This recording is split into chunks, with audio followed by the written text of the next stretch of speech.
welcome. My name is Brian Peterson. I serve as the executive director of Reality Sports and just want to welcome you. Thank you for being here tonight. We're going to start our program in about 5 minutes, and we want to give you an opportunity to get another plate of food, a cup of coffee, some dessert if you need to. But before we do that, if we have some of the Branks barbecue team, are you guys over there? Could you guys just come out here and wave to us over there, the Branks barbecue team? Can we give them a hand? Thank you. This evening is always great joy because we eat good food, and that's because of Branks Barbecue. And we also want to thank our very generous sponsors who make this evening possible, that we would all be able to attend at no cost. So we're really grateful for our sponsors. I'm going to pray, even though you've probably already eaten. I'm going to pray, and then we'll have about 5 minutes to get that last little bit before we start. So let's pray. Father, we are grateful tonight that you bless us even with the grace of a meal of food that tastes amazing, and that points to your goodness. So we thank you for that. We thank you for the special grace that you would come to us through your son Jesus, that we get to celebrate tonight, how he is changing athletes. And so we glorify you tonight. We hope and pray that everything we say would point to you. And so thank you for this Branks team that has blessed us with their service and their great food. And we give you the glory in Jesus' name. Amen.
Well, I hope you got that last cup of coffee. Not last cup of coffee, because there will be more throughout the evening, but feel free to find your seat. I know we have the last cookies, and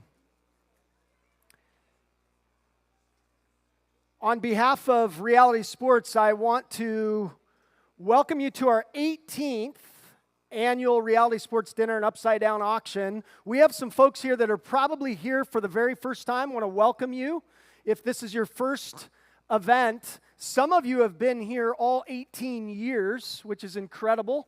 So thank you. I also want to welcome those who are joining us via live stream. If you didn't know, this is being broadcast to at least 5 different states we know that have joined us. So family, friends, supporters all over the country, thank you for joining us.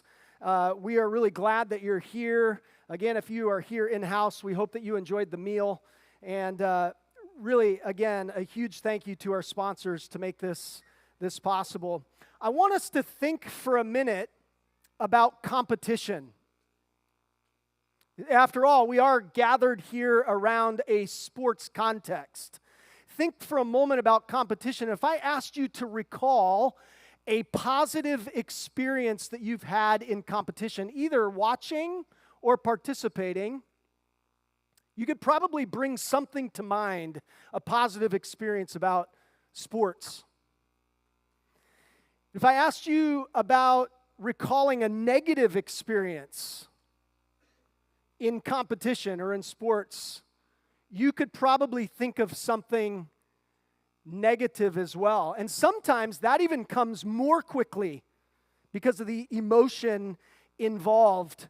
But if we think about it, competition is an organized form of comparing.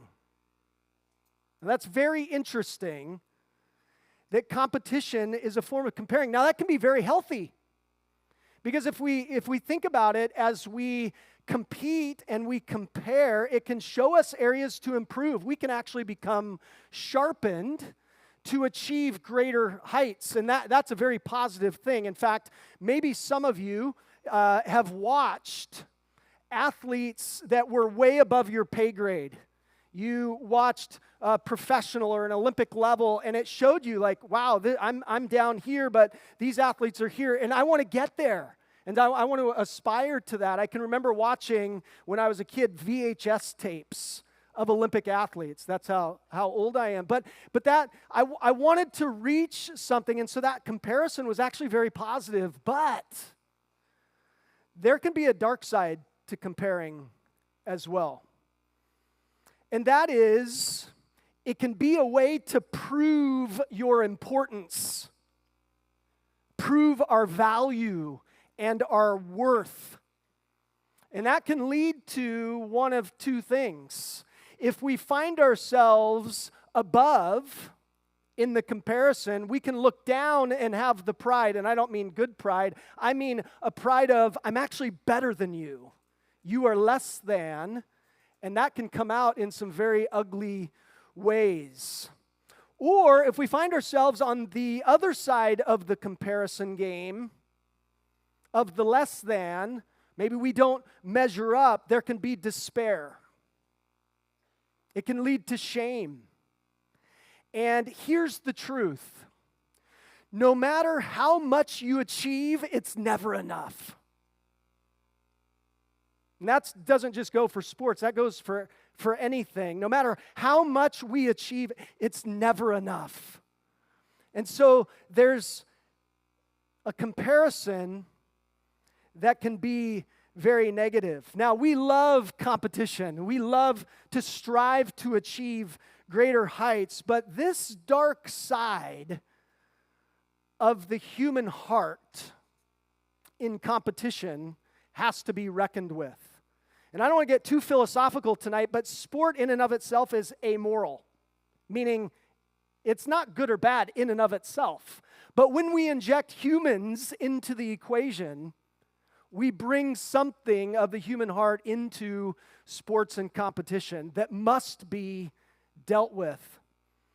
Reality Sports exists to use sport as an opportunity to understand the reality of Jesus Christ. And that's where our name comes from, Reality Sports. The reality of the one who made us, our Creator, because in understanding who made us, we can begin to understand ourselves and our connection to one another.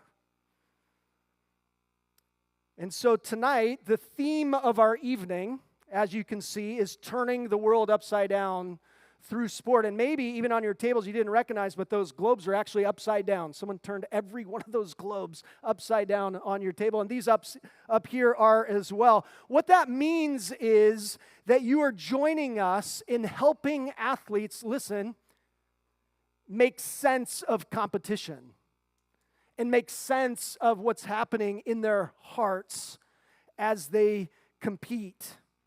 But because of the danger of our own hearts in placing other things, including sports, above the Creator, we need Him to do something in us. And that's what we're going to hear tonight. We're going to hear what Jesus is doing in the hearts of some past reality sports athletes, what He's doing to turn the lives of some present athletes completely upside down, and what that means for future. And so as we watch tonight, as we listen tonight, as we engage, I want us to think past, present, and future.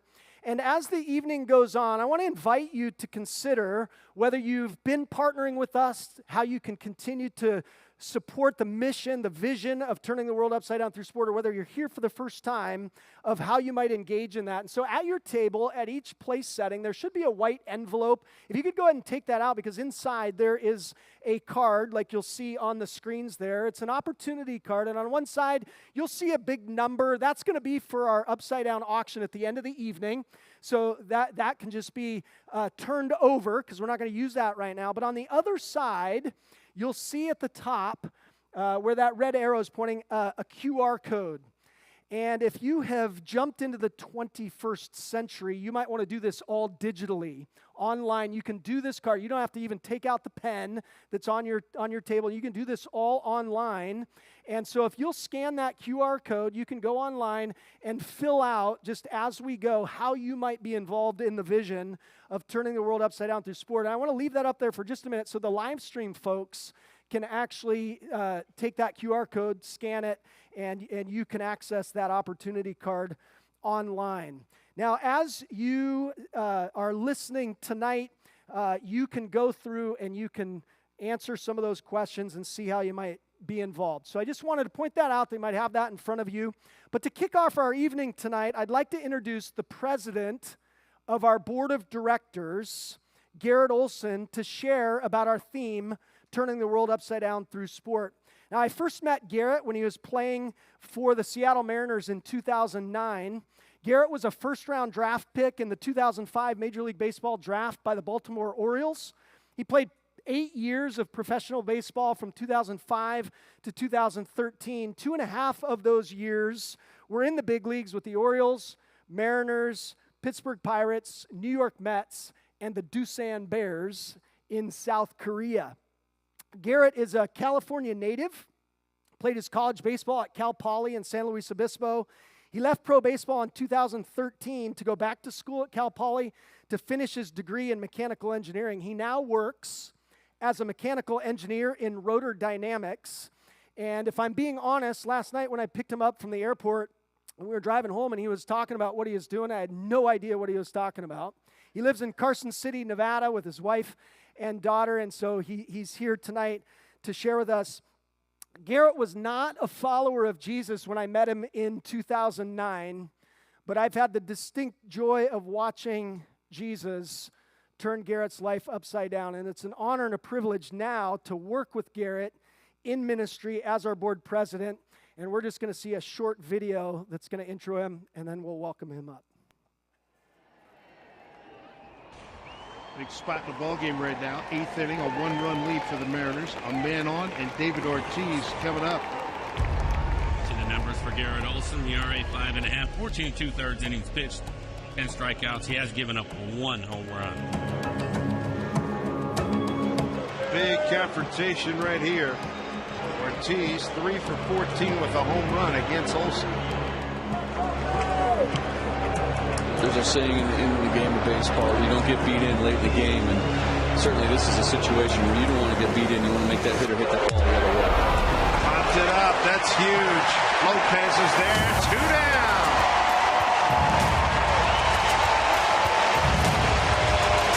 What a big out for Garrett Olson and the Mariners.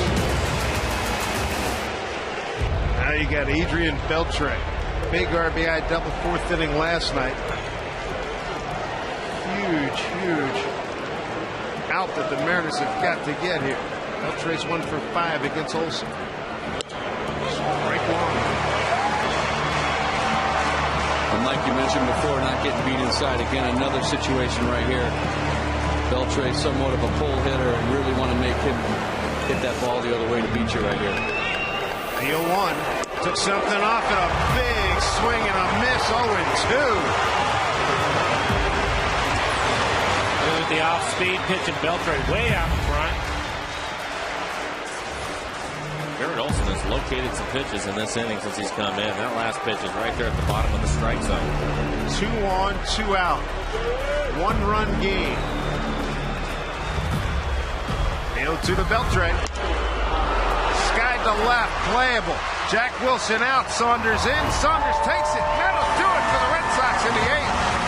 Garrett Olson gets the job done. 2-1 Mariners. And coming up, it's going to be friendly.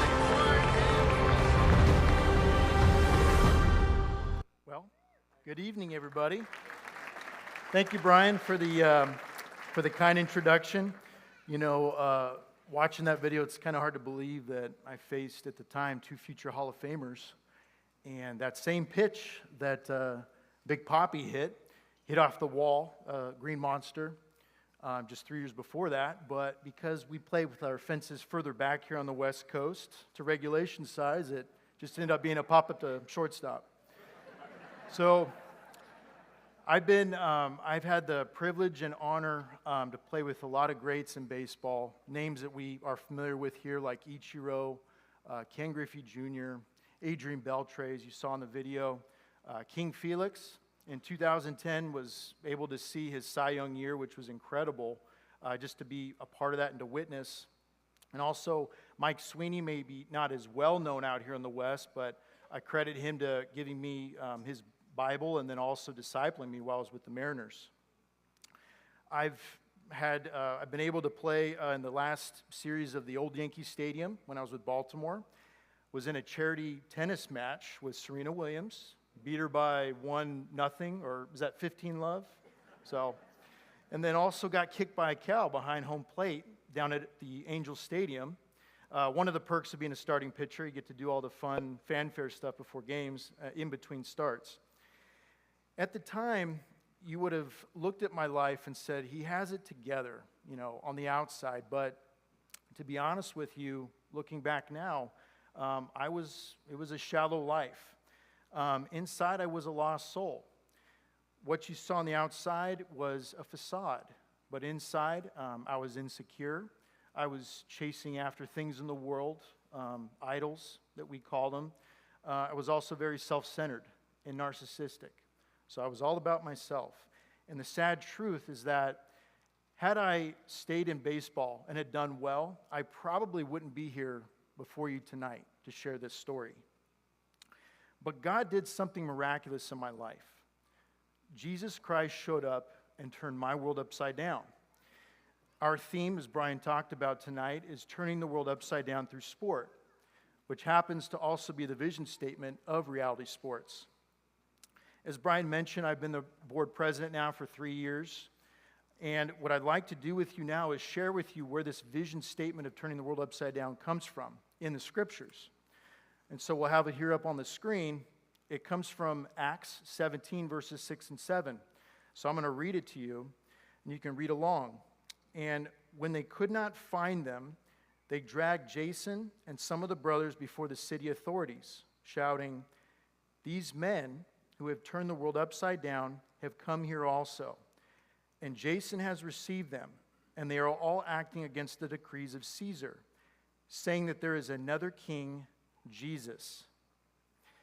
What's interesting in that phrase is the term upside down, which in most other translations, including the one on your table in the Reality Sports Bible, reads cause trouble. So what was this message that Paul and the apostles were preaching and proclaiming that was causing so much trouble? It was that Jesus is king. The Jews at that time, who were the opposition in that passage that Paul was addressing, were enraged. They were jealous because they were losing power. The kingship of Jesus Christ was threatening the very kingship that each one of them held. And their reaction, if we're going to be honest, this is a reaction of the human heart that's in everybody. When we're presented with the kingship of Jesus Christ, there's two possible reactions. We're either going to follow him or we're going to fight against him. I was a fighter. I fought against the kingship of Jesus Christ, just like the Jews in this passage. You see, God is the creator of the universe, which includes all of us.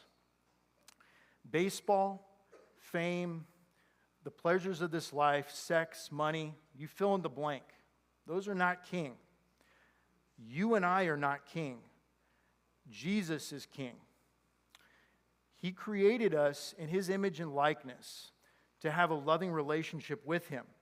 But we have all turned away from God to go our own way, resulting in rebellion and sin. We have each set up ourselves to be our own king and queen in our lives.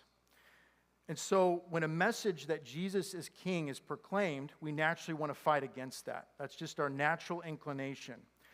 This message in Acts 17 that the Apostle Paul preached nearly 2,000 years ago had caught fire and it spread throughout the Roman Empire. That began a movement that has carried on to this day and has transformed the entire world, including my own life. And so fast forwarding to today, how did God turn my world upside down? So just as a background, I want to give you a little bit of where I come from and how I was raised. So I have a younger sister. Growing up as a family, going to church, gospel seeds were planted. And to be honest with you, playing baseball was not a childhood dream of mine as far as wanting to make it to the big leagues. But I had very loving and supportive parents that encouraged my sister and I to be involved in sports and activities. And what's funny is they themselves are not athletic, but they saw the need and importance of us to get involved. And through that process, baseball became something on the radar, something interesting. I had a natural throwing motion left-handed that people spotted, and it just over time grew into a passion. Sports and activities, though, as time went on, especially getting into junior high, high school, choked our time, or at least took most of our time.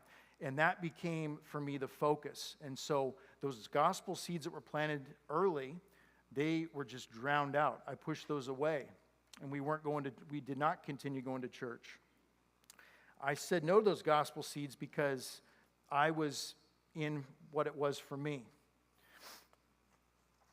So then, fast forwarding, I was, as Brian mentioned, recruited for Cal Poly San Luis Obispo as a left-handed pitcher.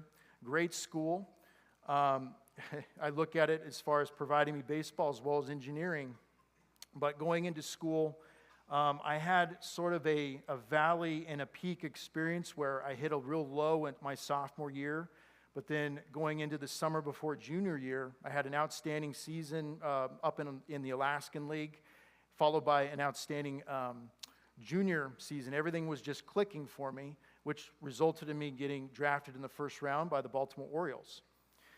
To be honest with you, though, this really cultivated, or it brought out the inner monster inside of me. And the way I would kind of capture it is if you're familiar with the prodigal son in the Bible, where he asks his father for all of his talents and then just leaves him and doesn't look back. That was me with God being the father in that story. I had taken the talents and the opportunities he gave me, and I just went my own way with it and spent them as I wanted to.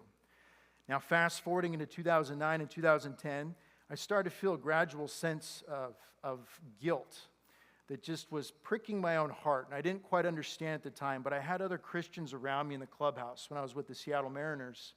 as well as Tacoma Rainiers, where God was just using these people strategically around me to start putting more seeds of the gospel into my life, as well as answering questions for me on what is in the Bible. And then going into 2011, this was a very pivotal year for me in my life, which I'll get into, but I ran into my old Major League manager with the Baltimore Orioles. I was, at this time, in AAA with the Pittsburgh Pirates. He wanted to meet with me, have coffee, just felt eager to connect and catch up. And he started opening up a story to me about how that year in 2008, where we were on a road trip going to New York City to play the Yankees.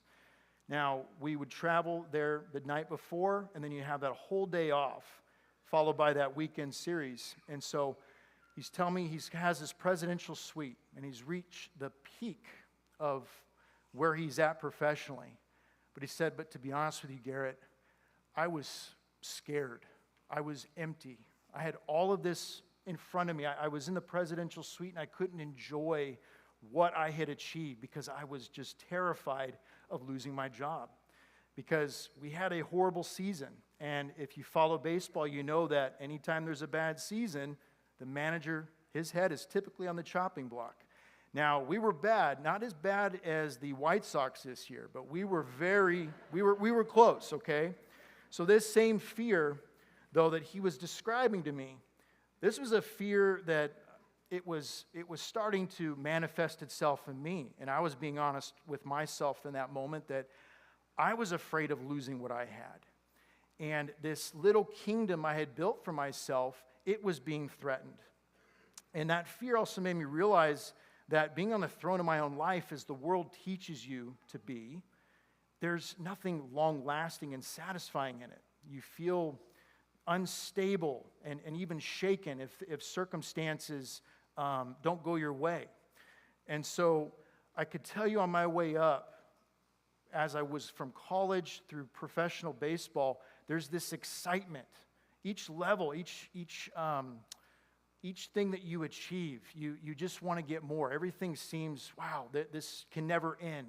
You feel invincible. You feel unstoppable.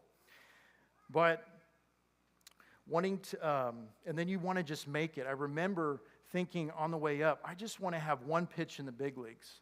Well, it turned into 2.5 years. Well, if that's all I wanted, why was 2.5 years late of that time later not enough? And so it was, again, that feeling of not having enough and being fully satisfied. There was also the fear of tomorrow. So you think about with your jobs, most typical jobs, you have, you're able to just live it out, and there's that slow daily grind. But with this kind of culture, you're always trying out for your bosses. And they only remember what you did good today. And if you did bad, they sure remember that. And then they will hold that in their memory, and you're always having to try out again. And so if you do bad, you're afraid of tomorrow. Am I going to stay in this place that I've achieved, or am I going to be taken out of it? And so that love that I first had of getting to the top was replaced by fear to keep what I had attained. And that year in 2011, as I mentioned, that was a pivotal year for me. Looking back, I could see things were not working out the way I wanted it to. It felt like trying to climb a mountain that was caked in Vaseline. I couldn't get my firm footing that year. It just felt like nothing was working my way. And I didn't realize at that time that God was using that to bring me to Him. He was trying to wake me up at that moment. And so going into that off season, October 4th, 2011, not everyone's going to have this story, but I do remember the time and the place where I was born again. But leading up to that, on October 4th, 2011, it came to that point of that guilt became more and more overwhelming. And I had to come to grips with who I was and not what I was to the outside, as we can put on a face for everybody.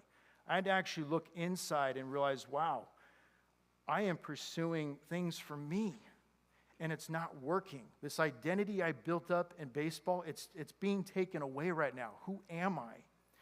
And it was at that moment that God opened my eyes to reality, the reality of the fall with Adam and Eve at the beginning, where they were given the simple instruction of do not disobey here by eating from this tree. And what did they do? They sinned by disobeying God. And they have now, there is a chasm, a separation between us and the Creator because of this. And that same sin that Adam and Eve did, that has passed on to every generation. And it is my sin. I had to see that. And then all of a sudden the cross became real. Why did this God-man, Jesus Christ, go to the cross? He did it to pay for the sins that I've committed against a holy God. And so all of a sudden it became personal, not just another Bible story, but to see, wow, God came to rescue me from what I had done to separate myself from him. And so I saw for the first time that I was a traitor to God, and I had assaulted the kingship of Jesus. So in that moment, he brought me to my knees figuratively as well as literally, and I confessed my sins to him. I had to be open and honest with this God, and I repented. And what does he do? He takes my dirt and he puts on his robe of righteousness. He gave me a new heart, a heart that loves him now, and also recognizing I was no longer going to be the king of my life. He was now going to be on the throne of my heart and over my life. And so I can tell you that by replacing the idols of my heart for King Jesus, I was no longer trusting in the things that are fleeting in this life, that we can never fully get, or at least once we get them, it escapes us. But now I had something that was firm. I didn't have to pretend who I was anymore. I now could rest in the God that had saved me from literally destroying myself. I was free. I was free to now enjoy living the way he had made me to be, the gifts he's given me, whatever those are. And each one of you too, you all are blessed with gifts from this same Creator. And what he is desiring most is that relationship that you can have with him, which he now gave me in this moment. I also went from, this was very radical, going from a results mindset to now being in the moment mindset, which is one of the powerful things we see here with reality sports that I take away from it. And then also I realized, or I see now that in my Christian walk, my desires and will become more in line with his desires and will. And so, baseball had ended for me in 2013, but since then, God has blessed me with a beautiful wife, Tamara. We're now going to be approaching 12 years of marriage here in January, as well as a beautiful daughter, Avery. She'll be turning 11 around the same time. I did go back to school for mechanical engineering, rotordynamics. I tell people that it really is just a fancy term for babysitting industrial equipment. And then I tell people too, in jest, that I encourage people to try this if they can, where you retire first. So I live the dream, and then you work the rest of your life. So that's what I'm doing now. And so baseball ended in 2013, but because I knew Brian, I was familiar with reality sports, getting to know him, and I was intrigued, I was drawn into it. And so I wanted to be involved. And so I can tell you, since joining and helping out in this ministry, it's been a joy to work with them, to see how they continue the work that Paul started nearly 2,000 years ago with the beginning of the church, in trying to reach an upside-down world, one soul at a time. We utilize, as reality sports, we utilize the global language of sports, of our culture, sports, which transcends languages and cultures around the world. It is something everybody knows. Athletes train physically and spiritually with King Jesus. The directors and coaches, and I've seen them do this, they pour their life into this as far as preparing the life-sharing message of the gospel that they're going to present to the athletes as well as their families. Athletes are also taught and modeled what discipleship looks like. And they're taught this through prayer, through Bible reading and memorization, as well as being able to craft their testimony. And they're also taught, we have a model called 2x4, where the athlete is taught to train and compete to the Word of God, by the power of God, and for the glory of God. And so I can tell you, looking back, I wish I had something like this ministry available to me growing up, a place where I can continue to train and compete hard in baseball that over time was becoming a passion of mine, but at the same time being fed seeds of the gospel, where, and also in that you're taught a proper perspective, not just being results minded where you're afraid of performance, but you could actually just enjoy the moment, right, and compete to the best of your ability without having to worry about results. And I realize not everyone is going to reach the top of their sport, as I was fortunate to do. But I can tell you, having gotten there and now being on the other side of it, there's nothing that can compare to knowing Jesus Christ. Because looking at that time, it was a vapor, okay? It lasted for a very short time, but my walk with him is still continuing. And it's an adventure. And I'm sure many of you can testify to this who know him personally. And so, again, I want to thank you on behalf of Reality Sports for going with us to turn the world upside down through sport. And as Brian mentioned, we're now going to hear from some past Reality Sports athletes. And like me, these athletes also had their worlds turned upside down by Jesus Christ. And now you're going to see that they're spread out around the country as they have been called and sent to go. And wherever they're at, they're now seeking to turn the world upside down, reaching one soul at a time. And so would you now please turn your attention to the screens with me. 2011 to 20 is not confined by where you live. I have had the honor of being involved with Reality Sports for many years now. I got introduced to Reality Sports back in 2011 to 2014. I grew up in Reality Sports. I played a lot of sports. I participated for Reality Sports in volleyball and wrestling in middle school and early high school. I participated in Reality Sports wrestling, I think, from the very beginning.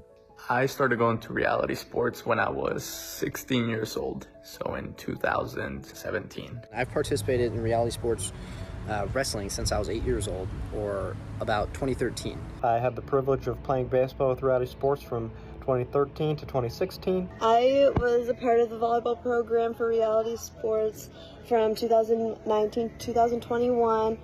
Throughout the years, Reality Sports has helped equip me physically by providing top quality training and incredible coaches and mentors. This year, I was also fortunate enough to be a coach for the summer tennis and was able to give my first message. It was incredible and humbling to see the impact it had on athletes firsthand. Reality Sports has also helped equip me spiritually by teaching me how to compete upside down. I have learned that I do not have to compete the way the world tells me to compete, and I can treat my coaches, teammates, opponents, and officials with love, respect, and appreciation. I can show Jesus to them through this. Reality was a place where I could develop my skills in baseball while still having Christ be the focal point. I'm really thankful for how we went about competing upside down and how we treated opponents, our own teammates, the forgotten, such as grounds crew members and umpires. This is something that I was able to take into collegiate baseball through both challenges and success. What I just learned through Reality Sports is it taught me that I can compete in sports and do fun things like volleyball and still use it for God's glory. And it was so refreshing to play alongside teammates and coaches that love Jesus and encourage me in my relationship with God. And what I learned most from Reality Sports was how to apply faith in God to sports, and it really helped me have a better sense of purpose in volleyball. And while I was at Reality, it was engraved in me that you have to love your opponent. And for me, a particular story comes to mind. I lost in the state finals my senior year of high school in double overtime. While I'm sitting on the sidelines, basically waiting to go to the podium and get my medal, I'm sitting next to the guy that beat me about 10 minutes ago. And I look over at him, and I just say thank you. And I don't know what inside me made me want to do that, but whether it was a good thing or a bad thing, that moment in my life was definitely a landmark. And I thought it was really crazy, the idea that we would beat the crap out of each other for an hour and then open the Bible. And it made me uncomfortable at first, actually. So I would say that at that point I was actually a bit anti-religion. And the more I started going, the more interesting it became to me. And that's how I started becoming a Christian. It took a while. It was a slow, gradual process, but that's how I met Jesus. What I want to do is open a club, just like Reality Sports as well. So where I pretty much help kids after school to come out and lift, do their homework in between lift and practice, and then wrestle from 6 to 8, That's a program that I enjoyed. That's where I met my best friends, and I would say that's one of the best times of my life. So I want to teach others about Jesus and do it the same way that Reality Sports did it for me, and give back to the community that way. It was Reality Sports that helped to give me a framework in which to live out my Christian faith in the context of sport. I began to realize that having a relationship with Jesus wasn't something that you had to be in church to experience, but that you could invite Jesus into every aspect of your life. And in fact, that he wanted to be present in every aspect of your life. Competing upside down, I could bless my teammates, the officials, the opponents, and the forgotten. And I would say blessing the forgotten really has stuck with me, and I'm always looking for opportunities to bless those who maybe don't get recognized. What a joy it is to see how ministry is not confined by where you live. Being in the military, I've gotten the opportunity to live now 5 different states, and just in each location seeing how the word of Jesus is being taught and preached has been a massive blessing. Reality Sports really introduced me to the idea that, faith is more than just, something you participate in. It can be your entire life, and it should be. And I've just stepped into my faith in pretty much the last 12 months, maybe the last 14 months. And Reality Sports is the one who started this for me, started me down this path, and now I feel very, very much more at peace in life, knowing Christ and getting to know Christ more and more every day. I'm living in Kona, Hawaii. I just found out that I'm going to South Africa for my outreach for 3 months, and I'll just be spreading the gospel with Gen Z and just sharing the gospel with my generation, and I'm so hyped for that. I'm turning the world upside down in Newberg, Oregon. Phoenix, Arizona, Sioux Falls, South Dakota, Hendersonville, North Carolina, in Cedar Rapids, Iowa, Poughkeepsie, New York, Lufkin, Texas. And in about a year, we'll be moving to Japan, and it'll be an exciting time to see what ministry God has in store for us.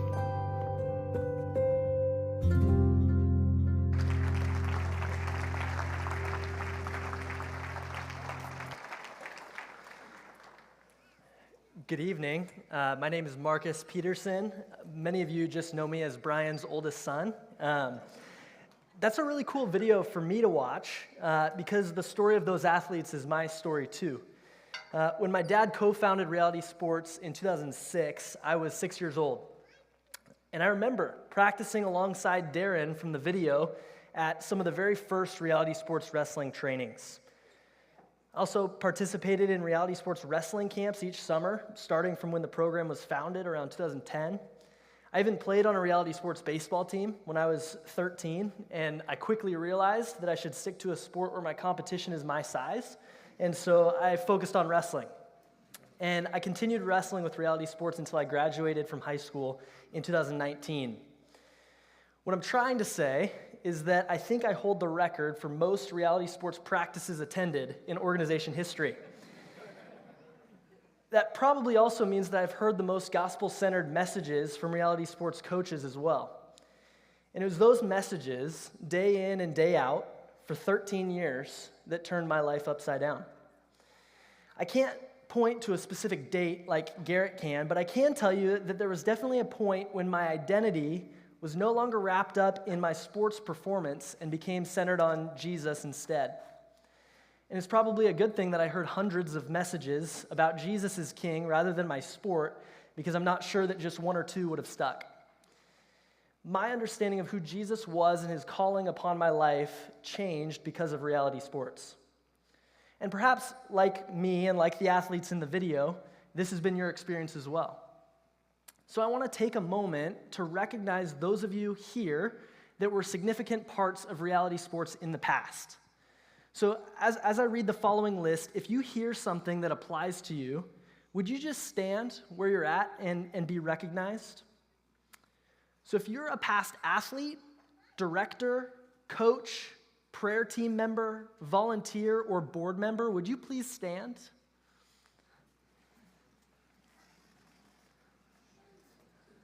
Can we give these folks a round of applause, please?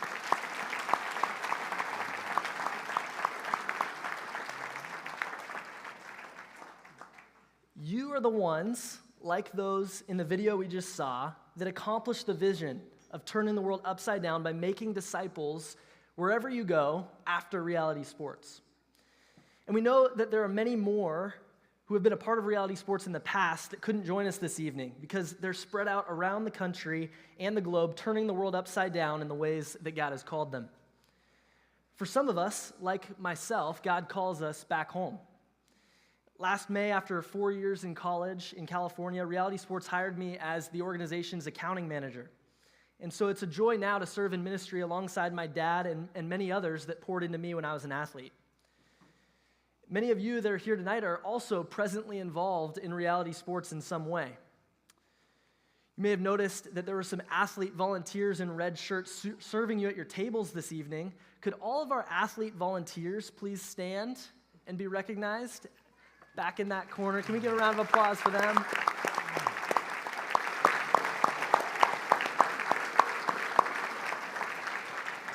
You guys can be seated. Thank you. We appreciate you guys being here tonight and serving. These athletes are being trained not only physically, but also spiritually, so that wherever they go in the future, they will be equipped to turn the world upside down by making disciples of Jesus. And that training is only possible because of the work of our program directors. These directors are missionaries to people in their sport that might not hear the gospel any other way. And so, could I have our program directors please stand?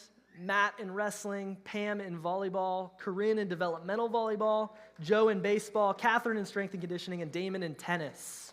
And could we give them a big round of applause?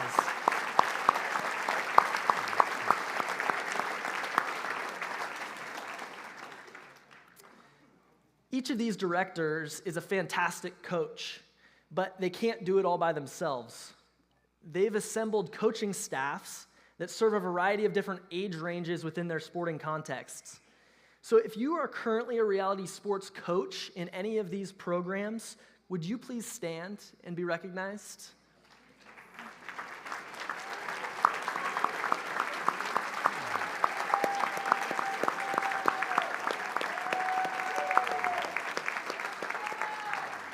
Thank you.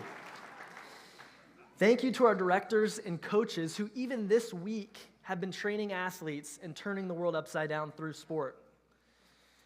There's also a large group of people behind the scenes who make the work of these directors and coaches possible. So if you are presently a board member, prayer team member, volunteer, or donor, would you please stand and be recognized? Sorry, donors.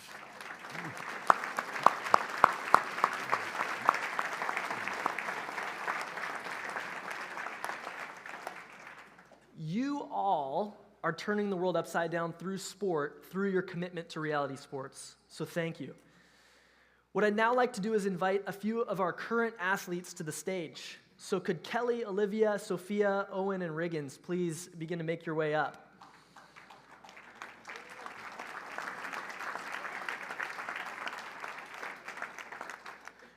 We've been meeting with these athletes over the past few weeks to hear how their lives have been turned upside down by Jesus through sport. And so through these meetings, these athletes have focused on what turning the world upside down through sport means to them, and they'd like to share that with you. So I'll start by having each of you introduce yourselves with your name, age, and what program you're involved in. My name is Owen Warfield, and I play for the Reality baseball team 10U, and I've been with Reality for 2 years now. My name is Riggins Hempstreet. I am 9 years old. I'll be 10 on Tuesday, and I'm on the Reality Sports 10U baseball team, and this is my second year. Hi, my name is Olivia Griffin. I am a senior in high school at Peninsula, and I'm 17, and I'm on a part of the wrestling team, and I've been a part for about 5 years. Hi, my name is Sophia Linden. I am 16 years old, and I've been with Reality for about 3 years now. Hi, my name is Kelly. I'm 58 years old. I'm part of the adult strength and conditioning program, and I'm grateful to be a part of that for 2 years now. So I want to start with a question for the two youngest here, Owen and Riggins. You guys played on our 9U baseball team last year. At the end of every practice, a coach would get up and open the Bible and give a message from the Bible. Owen, can you remember something that stands out about Jesus from one of those messages? One of the messages that really stood out to me was the message of this Good Samaritan, where if you don't know it, but there's this person who got beat up and got wounded by these robbers. And these 3 people came by on the side of the street and kind of just stared at him, didn't help him. Then this Good Samaritan came by, helped him, bandaged his wounds, took care of him. That's really Jesus helping us for our sin, and he's the one who died on the cross because he loves us so much. That story, the great Good Samaritan's a great picture. Thank you. Thanks for sharing that, Owen. And Riggins, what are you learning about your relationship with Jesus as you guys start playing on your 10U team this year? I've learned that God is almighty because, like the story of Gideon, if some people have heard it, some people have not. But when Gideon had 1,000 people versus like 100,000, God said that was too much, so they lowered it down to 300, and they didn't even have to fight. They just blew trumpets, and that's like God protected me and God being powerful. Yeah.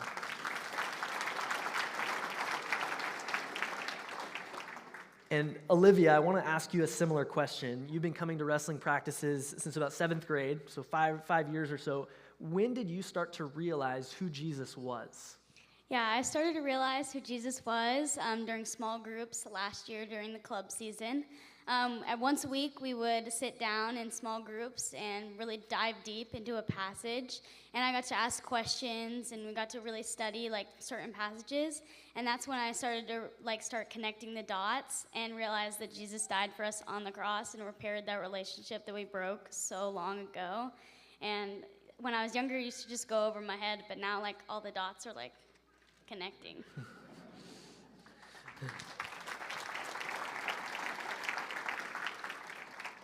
Sophia, you've grown up hearing a lot about Jesus, but what impact has Jesus had on your life as you've learned more about him through the messages at your volleyball practices? Yeah, well, I grew up hearing a lot about Jesus, but I never really felt like any of it pertained to me. So when I joined Reality, I was surrounded by a bunch of kids my age who wanted to have a relationship with God and messages that were directed to me. And that was really a turning point for me, because when I saw God's love for me and realized how he wanted to be with me, it made me want to read the Bible so much more, because it no longer feels like a chore for me, and it just feels like a way to be with a God who just radiates so much joy and happiness and love. And so because I made that little decision to know him a little bit more, God has changed and is changing the way I act and talk, but most specifically, my relationship with him. Thank you, Sophia.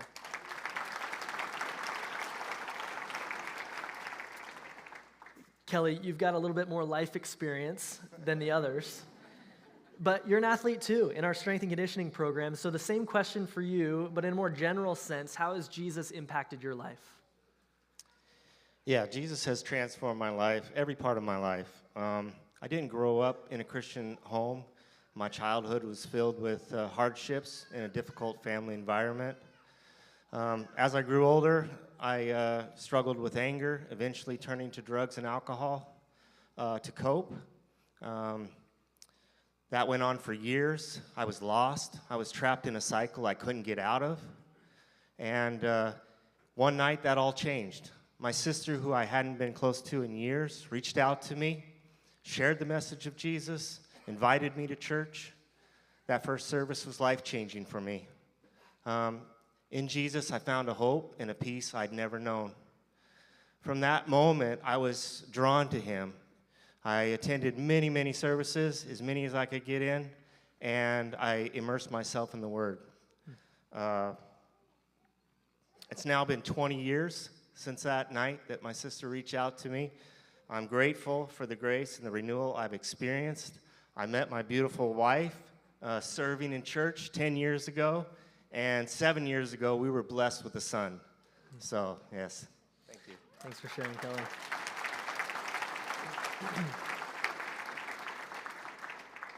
Thanks for sharing that, Kelly. And can you just elaborate a little bit for us on why the messages at the end of strength and conditioning workouts are important? Like, how does knowing Jesus better impact the way you work out in the morning? I would say a message that has brought me so much freedom is this, that my value, my worth, my identity, they don't come from how many pull-ups I can do. or how much I can deadlift, which is a good thing, actually. Ephesians 2, 8 through 9 reminds us, "For by grace you have been saved through faith, and this is not your own doing. It is the gift of God, not a result of works, so that no one may boast. My worth is not in what I can accomplish, but what Jesus has already accomplished for me." Recently, I was preparing for a reality sports strength and conditioning competition, and anxiety crept in as I faced a workout that seemed like an insurmountable challenge to me. I shared my concern with a few of my coaches, and they all gave me the same advice. Don't worry about the number, just focus on a goal that challenges you. This reminder helped me shift my focus from the numbers to the process and from the outcome to my effort.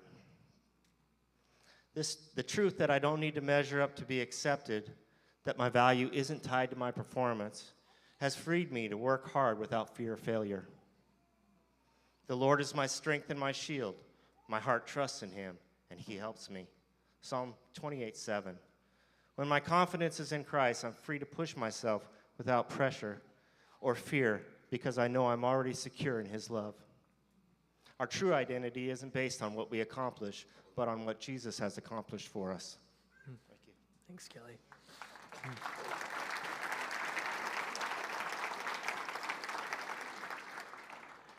Riggins, we talk a lot about reality sports about competing upside down.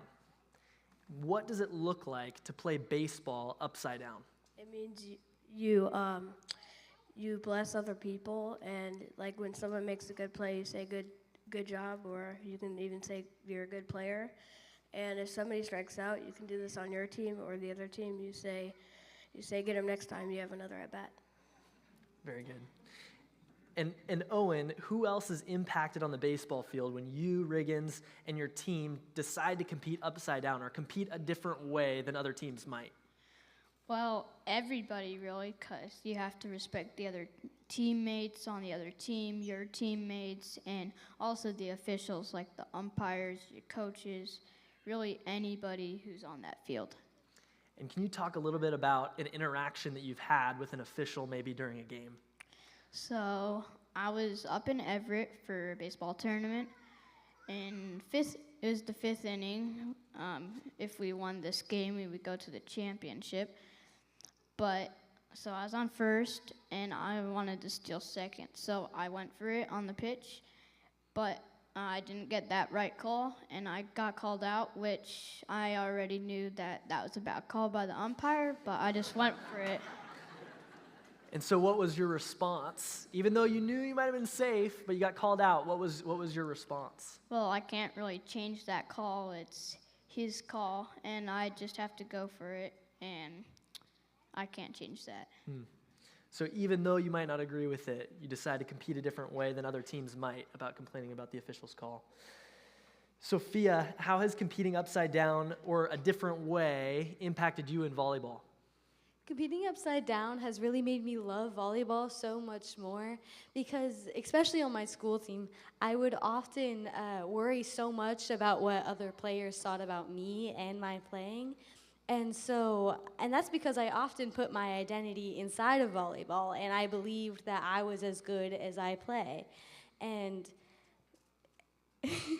But when I play upside down, it gives me freedom to play for fun and realize I am made for so much more than just volleyball. And it makes me also see how small volleyball is and how big the people in it are. Thanks, Sophia.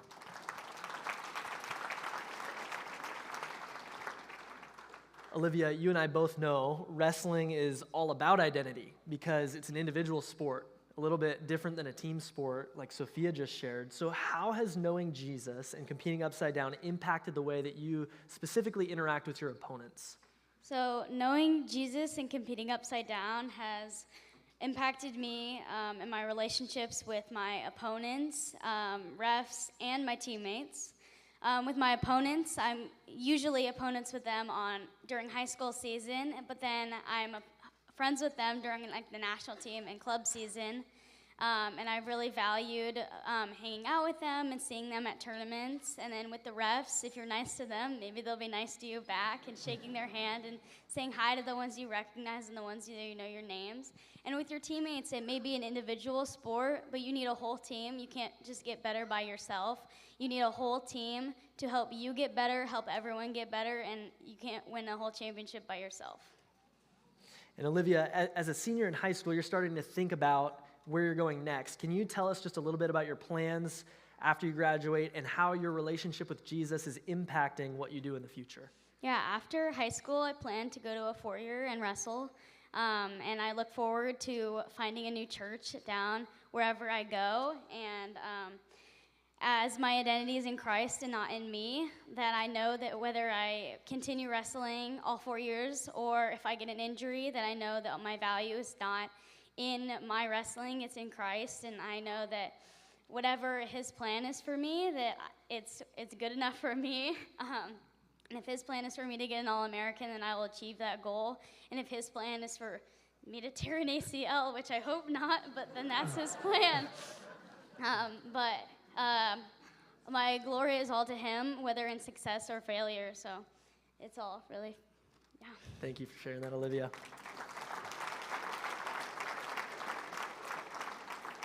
Sophia, you're not headed off to college for another few years, but what are you doing right now to pass on to others what you're learning about Jesus? Well, I would love to share it with the kids around me, and because I know how to play upside down, I would love to teach kids and somewhat lead as an example of how to compete upside down.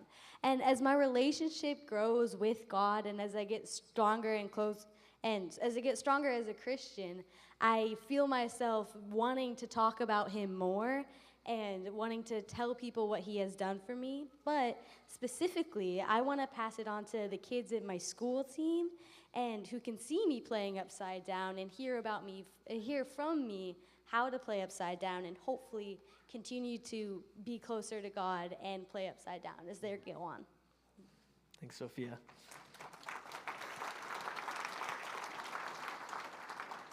Kelly, you live and work locally, so what's your vision for turning the world upside down, even though you're just here right now?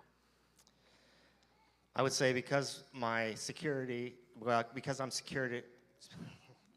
because God has secured my identity in Christ through his grace, I'm free to approach my family without selfish expectations. This truth allows me to support my wife and son with a heart that seeks to serve and not control. I can encourage them to pursue their God-given gifts for his glory without placing my own standards or desires on their actions. As Colossians 3:12-14 calls us to put on compassion, kindness, humility, and patience, I am empowered to love them where they are. I can show them grace as they grow and to trust God's work in their lives as I have seen in mine. Thanks, Kelly.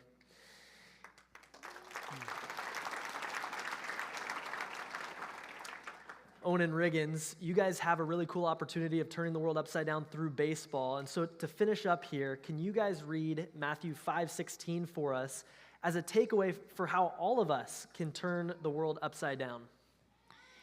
In the same way, let your light shine before others, that they may see your good deeds and glorify your Father in heaven. Matthew 5:16.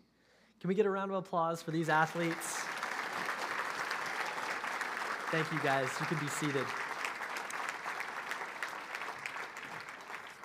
I'd now like to welcome back up our executive director, my dad, Brian Peterson.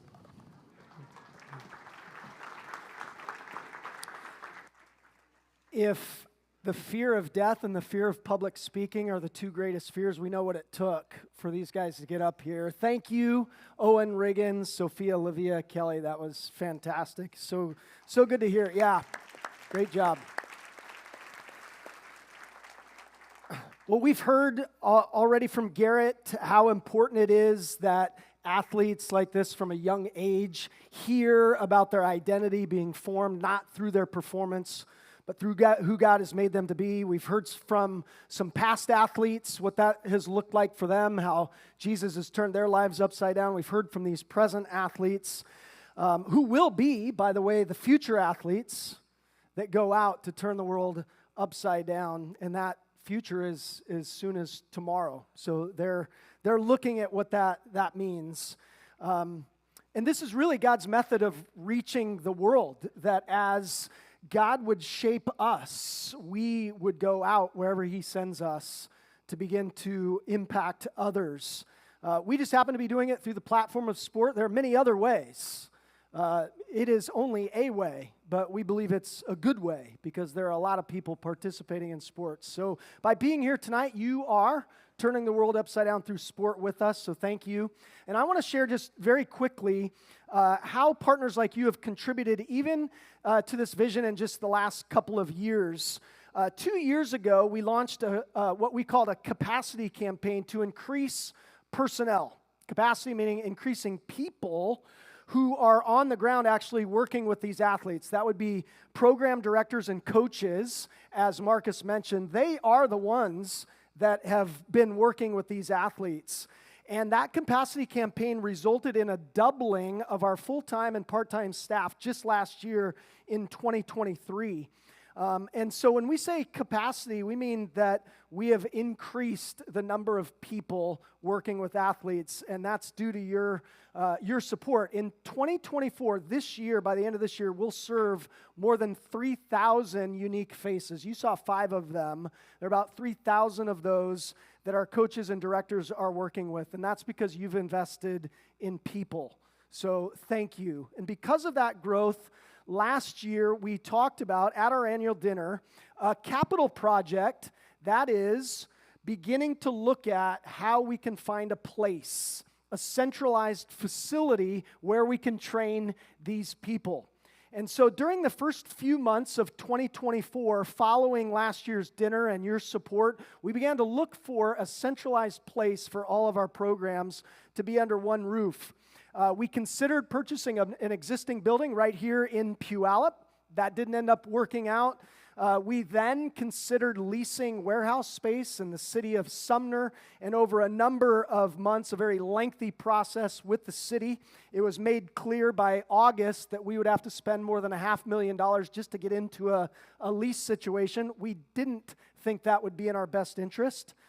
We've continued since that time to continue to search for existing buildings to purchase, lease warehouse space, and potentially buy raw land to build to our own specifications.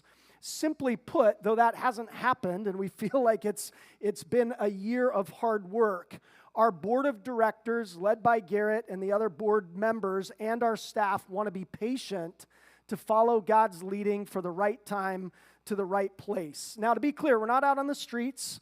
We have multiple locations where we're at least 8 different locations that we're in right now training, but we do have a vision that one day we would be under one centralized roof. And so we're continuing to pursue that, and that wouldn't be possible without your help. So that's a quick little update on where we've been in the past couple of years in terms of people and place.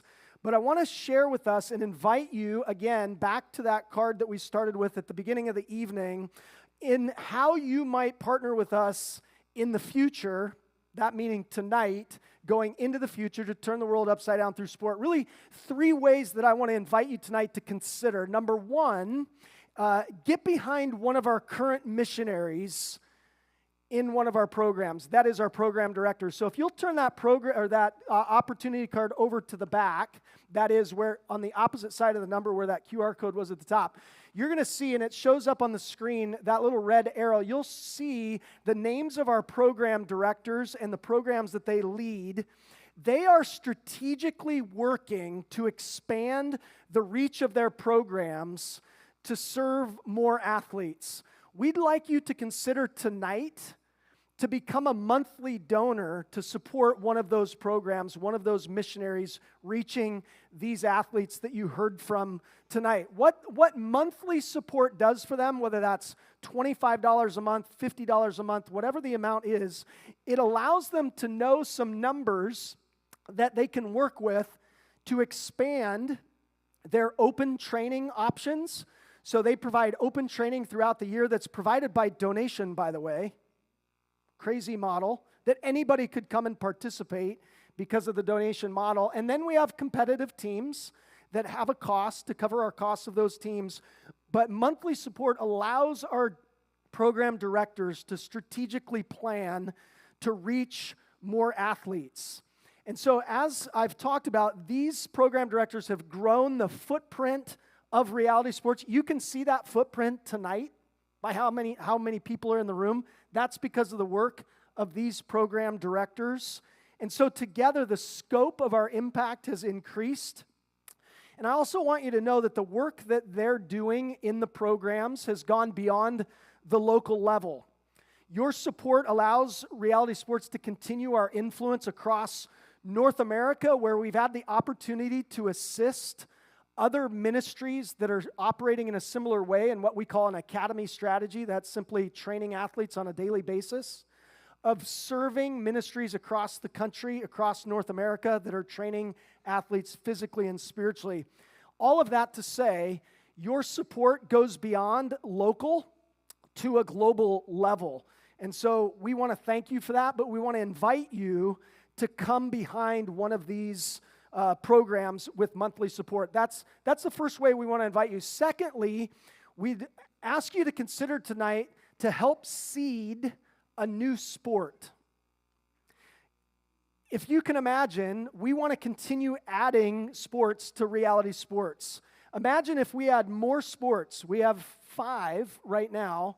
There are many sports that we could add to continue to help athletes understand and make sense of sport and competition and what's happening in their hearts. We have a 10-year plan of adding 4 new sports by 2034. That might not sound like a lot, but to start one program is incredible investment into people and place to be able to do that. And so we would ask you to consider, by investing in people, to make a one-time gift to the general fund that would help us to look at what is that next sport. We're currently researching some of the fastest growing sports in America. There are pickleball players here. Lacrosse is one of the fastest growing sports. We want to look at what next sport would be. And so you would help us to seed that by making a one-time gift to the general fund. Number 1, get behind a current program director. Secondly, help seed a new sport. Thirdly, get involved yourself. You'll see on your card there, get involved. You can do that by joining our prayer team. We've had a prayer team for the last 18 years that has faithfully prayed for us daily. And so become a part of that prayer team, or become a coach. Many coaches have come out of this event every year. Mark it down on your card, digitally or on your card. Our program directors will get in touch with you, and you can be involved at a coaching level. So those are 3 ways. Those are not or. Those could be and. You could do all of those things. But we'd ask you to consider what that would look like. And so in just a minute, I'm going to invite Damon DeLapp, our director of tennis and our Upside Down auctioneer, to finish our evening with the Upside Down auction. It's going to get a bit crazy. It's going to get a bit ruckus in here. And so before that happens, we're going to give you about 2 minutes at your table there with your card, or either online, to consider some of these ways that you could turn the world upside down through sport. Now, last thing that you need to know, as you're doing this tonight, and if you're completing this online, on the digital form, you're going to come to the end and it's going to say thank you. But then you haven't given anything yet. Okay, so there's a place there. If you're in the app, you'll see at the bottom you're going to click give. If you're not in the app, because you don't have a profile with us, that's going to be at the top of the screen. It's going to say give. You're going to have to click there to complete your giving. So we're going to take just 2 minutes here. There's going to be some music that's going to play. And then after that, Damon's going to come up. He's going to finish us off with the Upside Down auction. And so thank you in advance as you consider how to turn the world upside down through sport. All right. I think it's bad not to have a time. Well, I've got a timer. I just turned it on, but yeah, it's going to be one of those things. So everybody's going to the bathroom.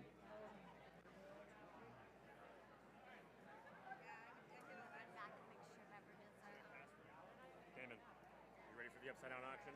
Let's do this. That was so epic. That's a journey. Epic.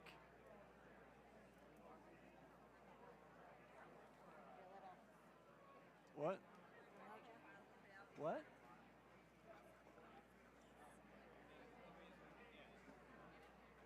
I have no. Okay. Oh.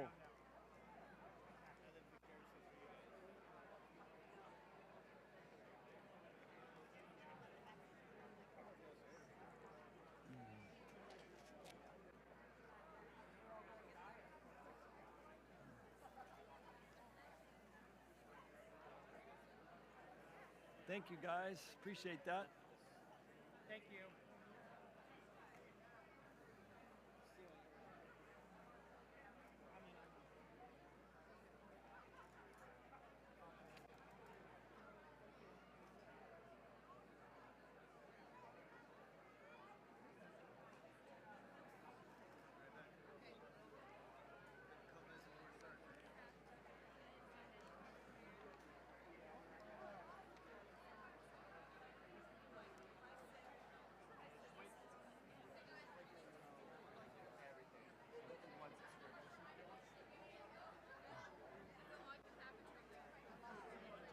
I hope I don't embarrass you, but there's a very good chance I'm going to hold that big box up with your face on it. I just want you to know that.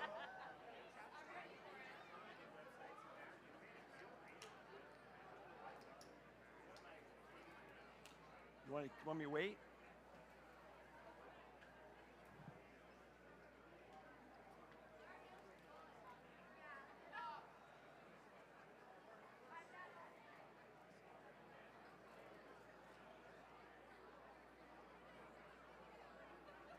All right, well.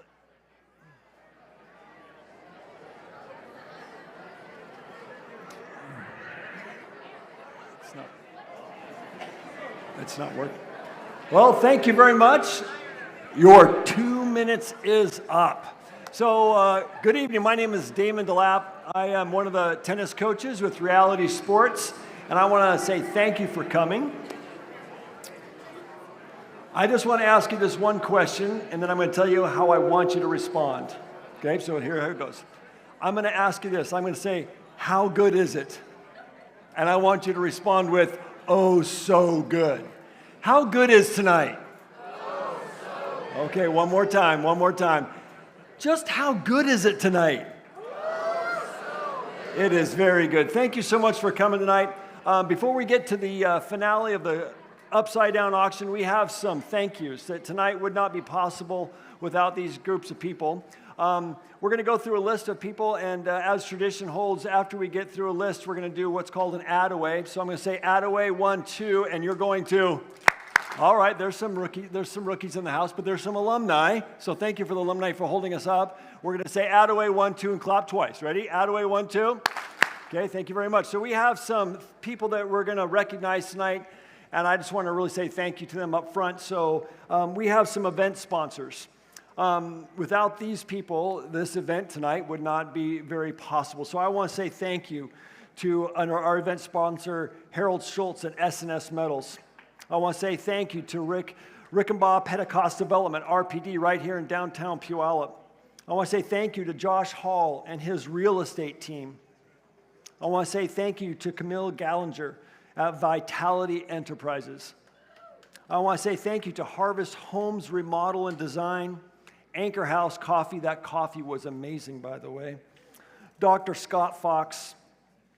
There are also a list of some individuals who have helped underwrite our entire event tonight. Their names are up here on the screen. These sponsors have made possible for tonight that every dollar raised, everything that you donate tonight goes right into the development of athletes. And I can't thank you enough. Those list of people deserve a very huge add-away. 1, 2. Thank you so much. We also have some dinner partners. Many of you covered the cost of your own meal tonight when you registered, and I want to say thank you. Add-away 1, 2. We have ministry partners who we have some ministries and so churches that have been supporting us throughout the year. That concludes our corporate sponsors. You can see their names up on the slides. We have some church sponsors that have been partnering with us throughout the year. We have some foundation partners. And without these partners prayerfully being with us and aiding us throughout the year, Reality Sports would, man, we just benefit from them. And I just want to say thank you. Attaway 1-2. We also have a dinner committee that has been meeting since July. To plan for this evening and make sure all the details and all the napkins get folded and all the globes are upside down. And I want to say thank you to the dinner committee. Thank you for meeting and being part of this event and making tonight possible. Attaway 1-2. We also have some volunteers who were here late last night, making sure that everything and every possible detail was put together. And in the last 24 hours, they've been a very busy group, and they're going to be busy tonight when we're done, picking up, cleaning up, making sure everything gets put away, the globes get back in their boxes, and everything. I want to say thank you to our volunteers, Attaway 1-2. I have our board of directors, and I want to say thank you. Garrett, thank you for speaking tonight. That was awesome to hear you speak. The board of directors wisely govern. They steward this ministry. They steer us in the direction that God would have us go. And there are several here tonight that live states away, Garrett being one of them. And I want to say thank you very much to our board of directors. Attaway 1-2. We also have, I want to say the bandstand. I can't see them because these lights are so bright, but I want to say thank you to Bandstand Music for their audio visual and their expertise, and our very, very own Reality Sports volleyball coach, Paul Conrad. Thank you very much, Paul, for running the slides tonight that you're seeing up on the screen as we go, and I want to say thank you to them. Attaway 1-2. Last but not least, I want to say thank you for you being here tonight. You being here tonight has made Reality Sports possible. Your donations, the prayerful giving that you do, and our Reality Sports auction, upside down auction we're going to do in just a minute. I just want to say thank you. So instead of an Attaway, would you give at least 3 high fives to somebody standing around you, sitting around you, ready, set, go.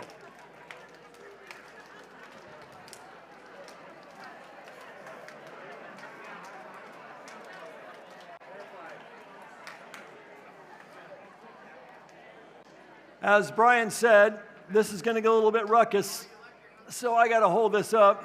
You probably didn't get to see this on this side. This is our very own Catherine from Strength and Conditioning. Catherine, where are you? Come on, stand up, Catherine, stand up. There we go. That is a great pose right there. I love that, because this next part is all about you guys helping us out, okay?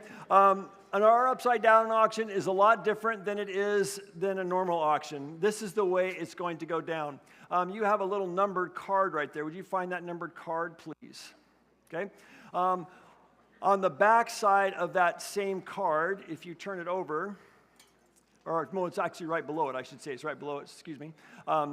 You'll see a list of items, and those items are what the program directors have put forth as their basic needs for this coming season, the things that they are going to be needing to encourage and coach and disciple players and athletes in their sport that they coach.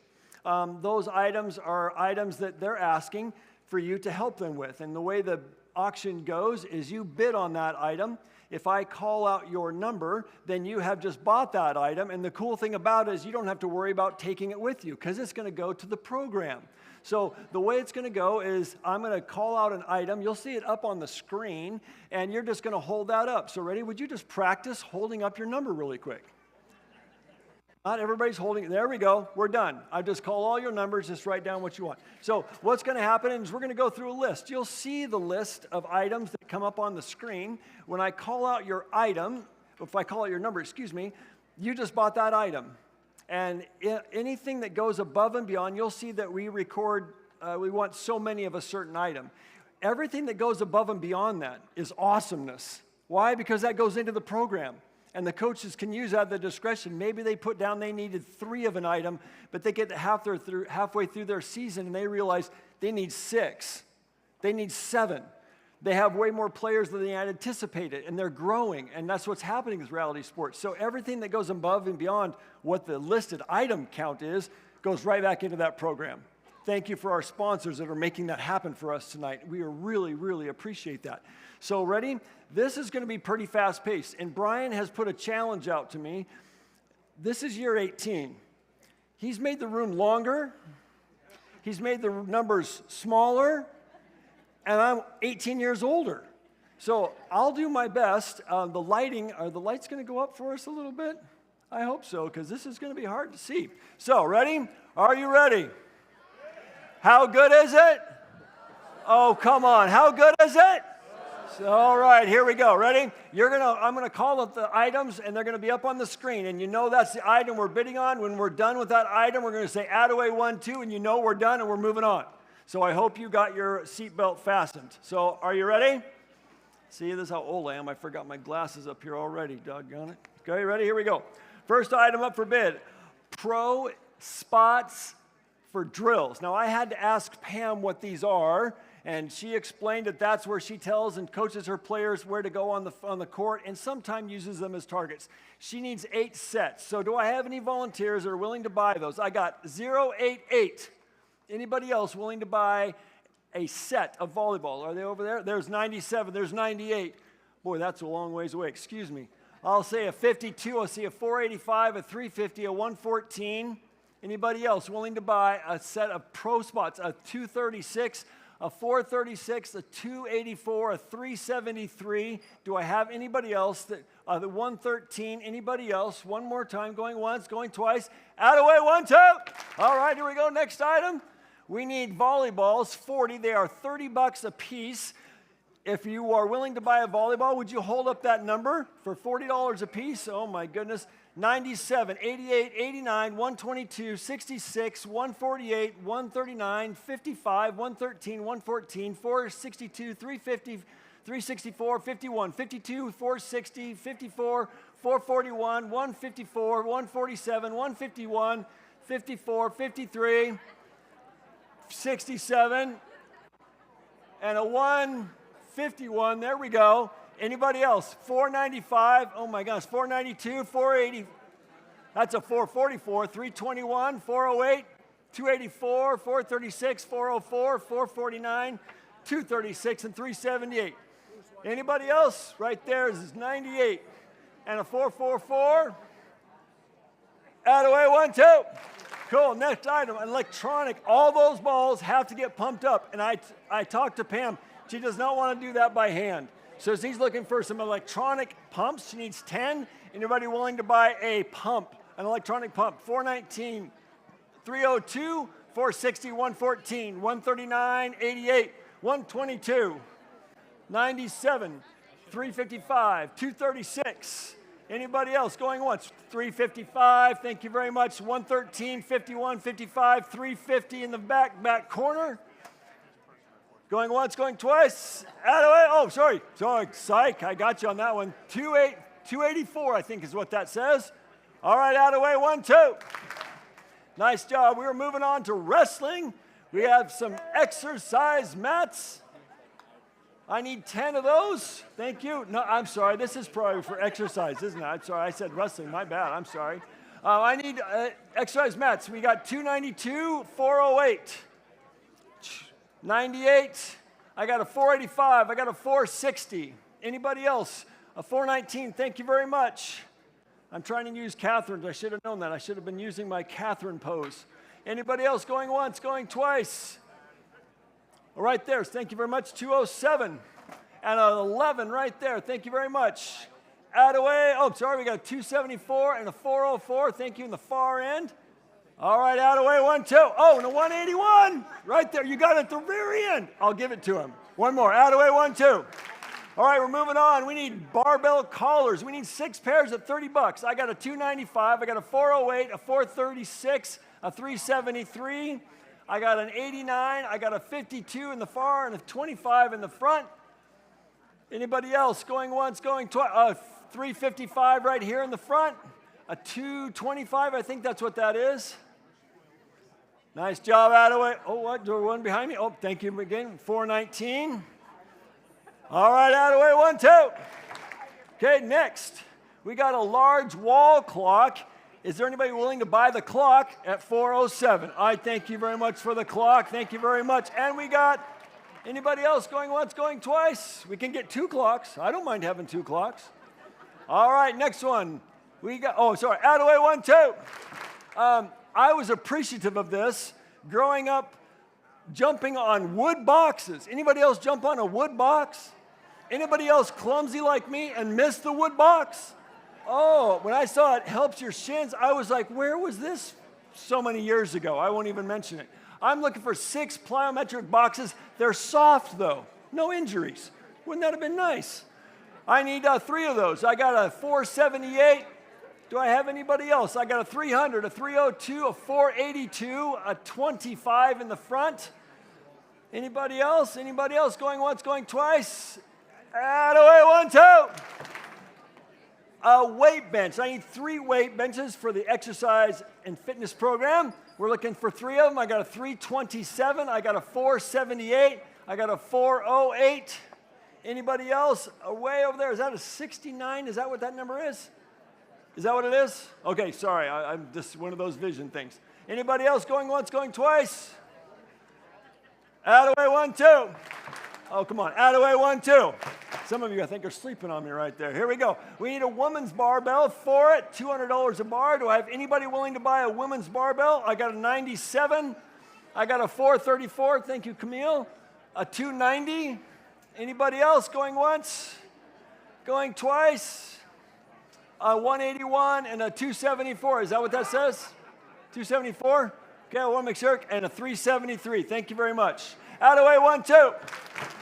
Next, a streaming camera, 6 of these. Now, the way this might work, just FYI, the way this might work, because this is a little bit of a bigger ticket cost at $350 a camera, you might partner with somebody at your table. Say, hey, let's split this. All right, you do half and I'll do half, and you can indicate that on your opportunity card to say, I'm giving a payment of this much rather than a full payment. You can split it with somebody, and that would be great. That's an easy way to do that with amongst your table. Okay, do I have anybody willing to help us out with a streaming camera, 6 of them at $350. I got a 97 here in the front. I got a 485.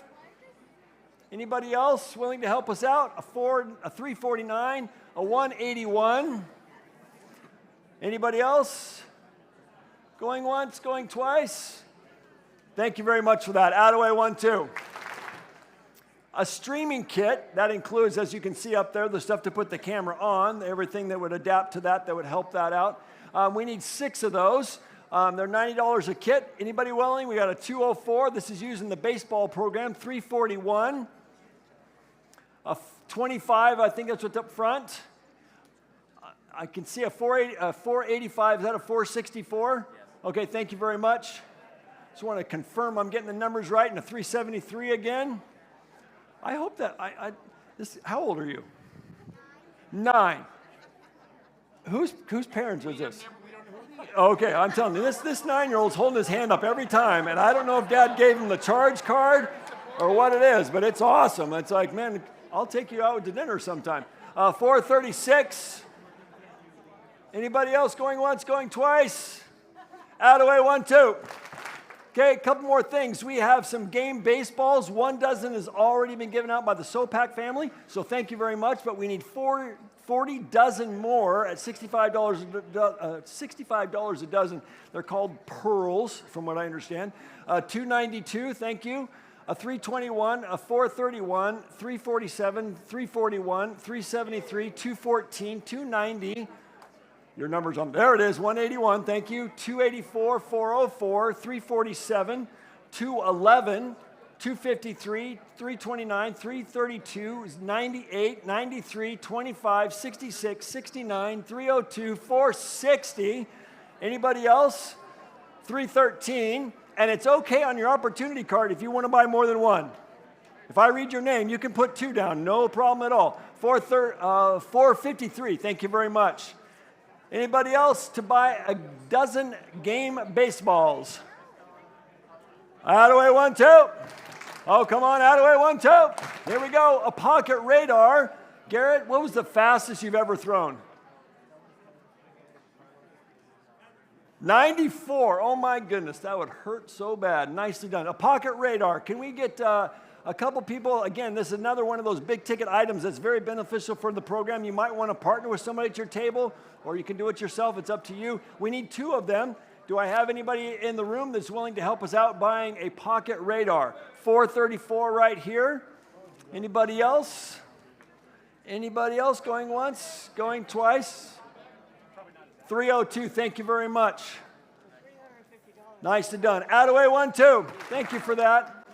Oh, hey, finally some good stuff. How about some tennis balls? We're looking for 6 cases, 24 cans per case. I'm looking for 6 cases. Anybody willing to do that? $355, a $319, $464, $460. Anybody else going once? Missing any? 97, thank you. Nicely done. Attaway 1-2. Looking for some loaner rackets, so when kids come out to practice, they don't have them. Thank you. $326, $449, $373. Thank you, Dad or Mom. Somebody's buying that, I hope. I got a, oh my goodness, is that a 10 or a 19? A 10? I got 10. I got a 42, a 27, and a 320. Anybody else going once? Oh, thank you. 485 and 468. Thank you very much. Attaway 1-2. All right, low pressure tennis balls, 2 packs at $85. We got $495. Anybody else? Thank you, $320. Anybody else? Going once, going twice. Attaway 1-2. Tennis ball carts to hold all those balls that we just bought. We need 2 carts. $366, $326, $319, $327. Anybody else to buy a cart to hold some tennis balls? All right. Oh, thank you. Is that a 197? It's really dark. Thank you very much. Appreciate it. Attaway 1-2. Nicely done. An agility ladder. Has anybody ever, raise your hand if you've ever done an agility ladder. You kind of wonder why you'd ever buy one of these things. They are just like torture almost, but we use them.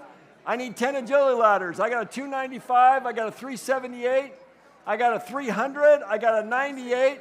Anybody else for an agility ladder? Oh, 436, 404, 366, and a 197 in the back corner. Thank you. Attaway 1-2. A push whistle. I need 4 push whistles. Anybody willing to help us out with a push whistle? A 285, thank you. 436, 373. Anybody else for a push whistle? Did I miss one? Oh, it's right in front of me. I'm so sorry. I'm looking over there. I'm sorry about that. 241. Anybody else? Attaway 1-2. Oh, is there one more? I'm sorry about that. We'll do it at 164. Attaway for the 164. 1-2. Wrestling mat cleaner.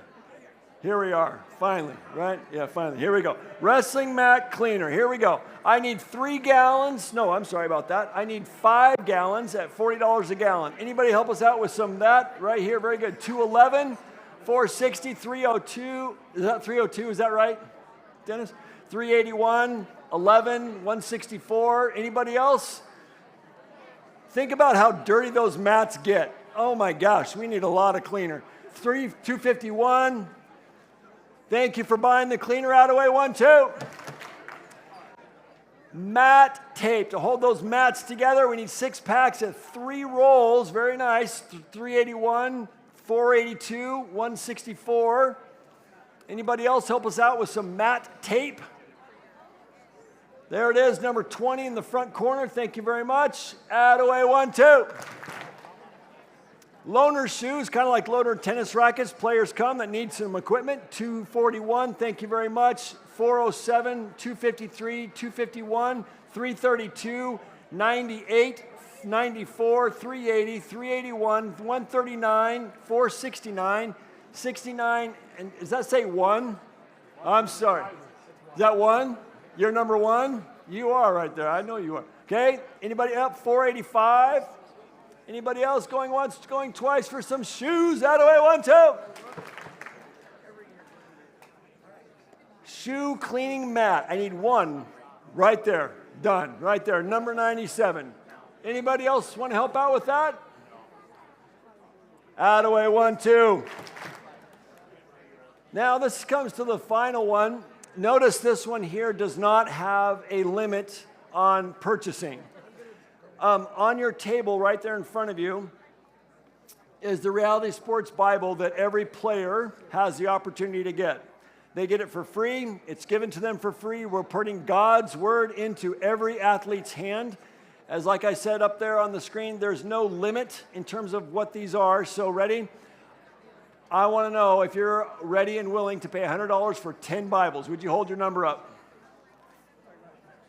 98, 380, 65, 63, 485, 464, 61, 350, 362, 460, 302, 493, 349, 241, 347, 319, 322, 250, 355, 449, 478, 270, 290, 181, 227, 202, 500. That's a cool number to have, 500. I like that number. 500. 97, 320. Anybody else? Buy a case of Bibles. Am I missing one? Thank you. Oh my gosh. 402. Thank you very much. That's how my wife gets my attention too. Hey! Yells at me, and I was like, oh, okay. All right. Hey, ready? Here we go. I'd like you to high five everybody at your table for buying all those Bibles. No out of way for that. Would you high five everybody at your table, please?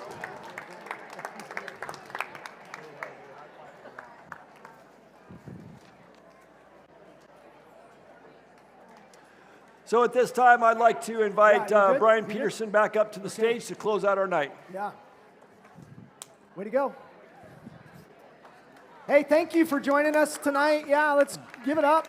Thank you.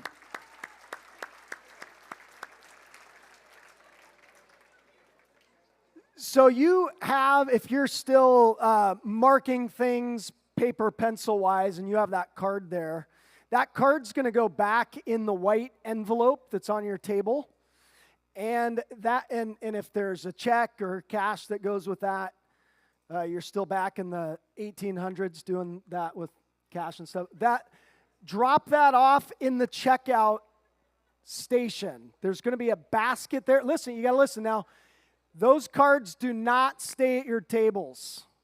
Okay, those cards and envelopes, these athlete volunteers, when we say break, are going to come through here and take everything off the tables, and you do not want those to go in the garbage. So those go at the checkout station. If you did everything online, awesome. If you have any questions, you can ask our great team over at the checkout station, but everything goes there. Again, thank you for those who have joined us online via live stream. Thank you for joining us in the vision to turn the world upside down through sport.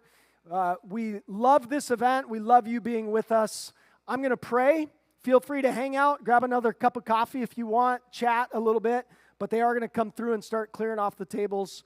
So let me pray and we'll close. Father, we thank you that you, again, are good, and that we could hear of your goodness as you have met people and changed their lives, turned their lives upside down. And it is our desire that you would help us as we go out these doors to see the opportunity to turn this world upside down for you. And so empower us. We thank you for your Holy Spirit that does that in us and through us. Thank you for all of these people that have gathered here tonight. We're really thankful. Thank you in Jesus' name. Amen.